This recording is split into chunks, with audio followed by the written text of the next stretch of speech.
नेपाल की राजनीति में बड़ा उलटफेर। एक रैपर, एक इंजीनियर और अब देश का अगला प्रधानमंत्री बालेन्द्र शाह उर्फ बालेन शाह, वो नाम जो सड़कों के आंदोलन से उठा, जिसने नेपाल के सबसे ताकतवर नेताओं को चुनाव में धूल चटा दी। 4 बार के प्रधानमंत्री केपी शर्मा ओली को भारी अंतर से हराकर बालेन शाह अब नेपाल की सत्ता के सबसे बड़े दावेदार बन चुके हैं। इतना ही नहीं, प्रधानमंत्री नरेंद्र मोदी ने भी उन्हें बधाई दी है। आखिर कौन है बालेन शाह, कैसे एक रैपर से लेकर नेपाल की राजनीति का सबसे बड़ा चेहरा बन गए और भारत के साथ उनके रिश्तों का भविष्य क्या होगा, देखिए ये खास रिपोर्ट। नमस्कार, आप देख रहे हैं RNTV नेशनल, मैं हूं ऋषभ आपके साथ। नेपाल के आम चुनाव में सबसे बड़ा राजनीतिक उलटफेर देखने को मिला है। राष्ट्रीय स्वतंत्र पार्टी के नेता बालेन्द्र शाह झापा 5 सीट से जीत गए। उन्हें कुल 68,348 वोट मिले। उनके सामने थे नेपाल की राजनीति के सबसे बड़े नेताओं में से एक, communist party of Nepal unified marks Leninist के अध्यक्ष केपी शर्मा ओली। 4 बार नेपाल के प्रधानमंत्री रह चुके ओली को बालेन शाह ने 49,614 वोटों से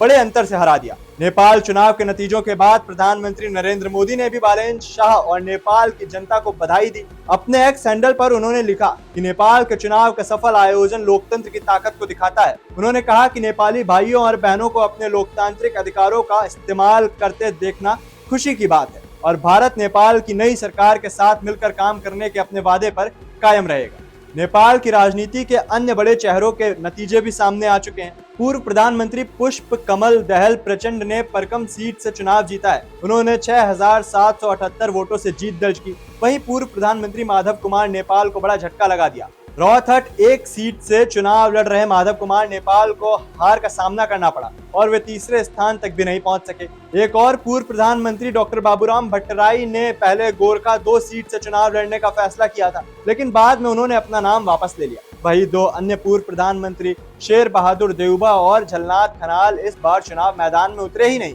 देउबा जो 7 बार चुनाव जीत चुके हैं, उन्हें इस बार पार्टी ने टिकट ही नहीं दिया।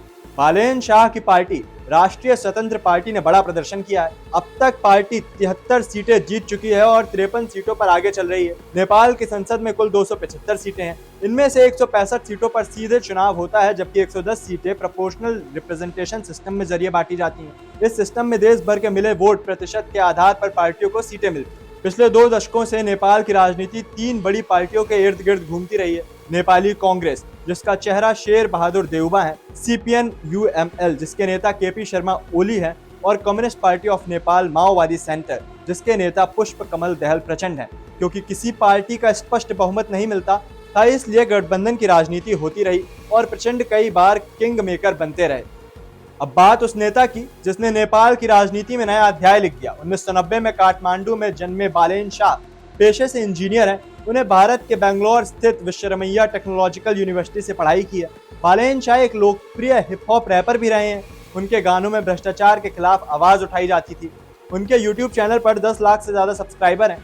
2023 में न्यूयॉर्क टाइम में उन पर एक बड़ा लेख छपा था और टाइम मैगजीन के 100 प्रभावशाली लोगों में की सूची में भी उनका नाम शामिल हुआ था। 2022 में बालेन शाह ने काठमांडू मेयर का चुनाव निर्दलीय लड़ा और 23,000 वोटों से जीत दर्ज की। नेपाल में हुए युवाओं के आंदोलन के दौरान उन्होंने खुलकर समर्थन किया और युवाओं के बीच उनका जबरदस्त क्रेज देखने को मिला।